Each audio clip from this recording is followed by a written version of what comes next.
విశ్వామిత్రుడు రామచంద్రమూర్తి యొక్క పరిణితికి కారకుడు.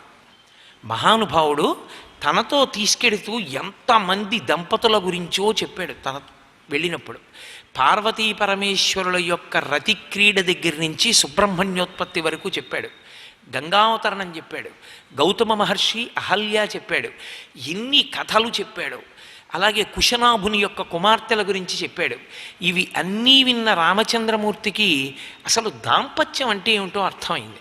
అసలు పురుషుడు ఒక భర్తగా నిలబడడానికి కావలసినటువంటి పరిణతిని సంతరించుకున్నవాడై ఉండాలి. ఆ హృదయ లాలిత్యం ఎక్కడుంటుందో అక్కడ దంపతుల మధ్య విరబూస్తుంది సంతోషం.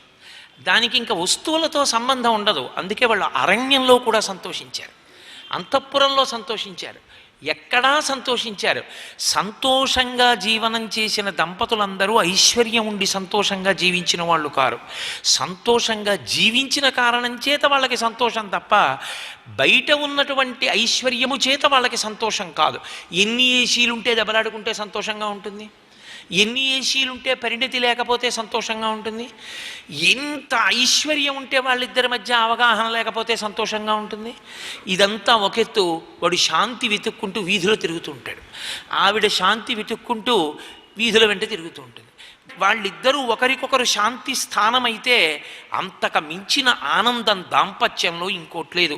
అందుకే రాముడు అంటాడు, రాముణ్ణి మించిన వేదవేత్త ప్రపంచంలో లేడు. ఆశ్రమాలన్నిటిలో గొప్ప ఆశ్రమం గృహస్థాశ్రమమే, ఇంకొకటి కాదు. భావనా లాలిత్యము గృహస్థుదే.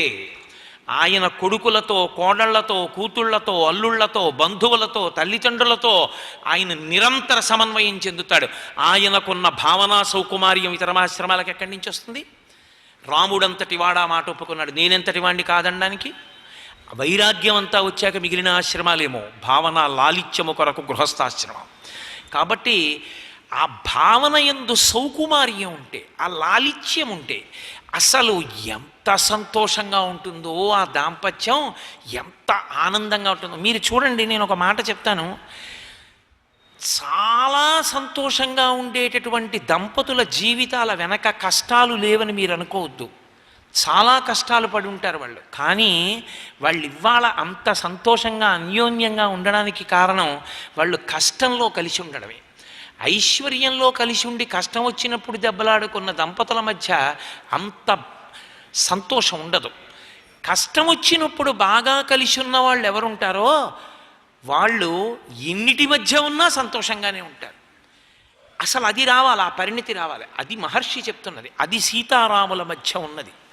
అందుకే వాళ్ళు ఒకరికొకరు శాంతి స్థానం.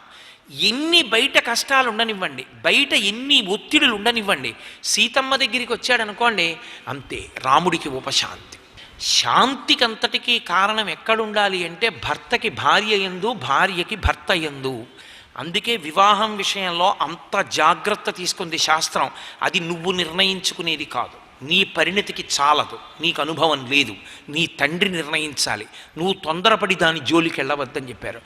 కలిపురుషులని యొక్క లక్షణం, కలియుగ లక్షణం ఎక్కడుందంటే పూర్తిగా దీనికి వ్యతిరేకంగా మాట్లాడడం, దీనికి వ్యతిరేకంగా ప్రచారం చేయడం, దీనికి వ్యతిరేకంగా పిల్లలకి చూపించడం, దీనికి వ్యతిరేకంగా పిల్లల మనసుల్లో నాటుకునేటట్టుగా చెప్పడం వల్లే సమాజంలో శాంతి లుప్తమవడానికి కారణమై. అందుకే దశవర్ష సహస్రాణి దశవర్ష శతాని చ, 11,000 సంవత్సరములు రాజ్యం చేసి ఒక మనుష్యుడు ఎలా ఉండాలో నేను నిరూపిస్తానన్నాడు. మనకి కావ్యంలో మహర్షులు చెప్పారంటే అంత పరిణతితో, అంత జాగ్రత్తగా చెప్పారు. అందుకే అలా బ్రతకడం నేర్చుకో. కాబట్టి అంత అన్యోన్యంగా సీతారాముల జీవనం ప్రారంభమైంది. అకస్మాత్ వనవాసానికి వెళ్ళవలసి వచ్చింది. ఇప్పుడు నేను మళ్ళీ రామాయణం అంతా చెప్పక్కర్లేదు, మీకు తెలిసున్న కథే. ఆయన తండ్రి గారి దగ్గరికి వెళ్ళాడు, బహుగంభీరంగా నించున్నాడు. కైకమ్మ దగ్గరికి వెళ్ళాడు, బహుగంభీరంగా నించున్నాడు రామచంద్రమూర్తి. తమ్ముడు లక్ష్మణుడి దగ్గరికి వెళ్ళాడు, బహుగంభీరంగా నించున్నాడు. అమ్మ కౌసల్య దగ్గరికి వెళ్ళాడు, బహుగంభీరంగా నించున్నాడు. సీతమ్మ దగ్గరికి వెళ్ళాడు చెప్దామని. ఎవరి అంతఃపురం వాళ్ళది. సీతమ్మ అంతఃపురంలోకి వెళ్ళాడు.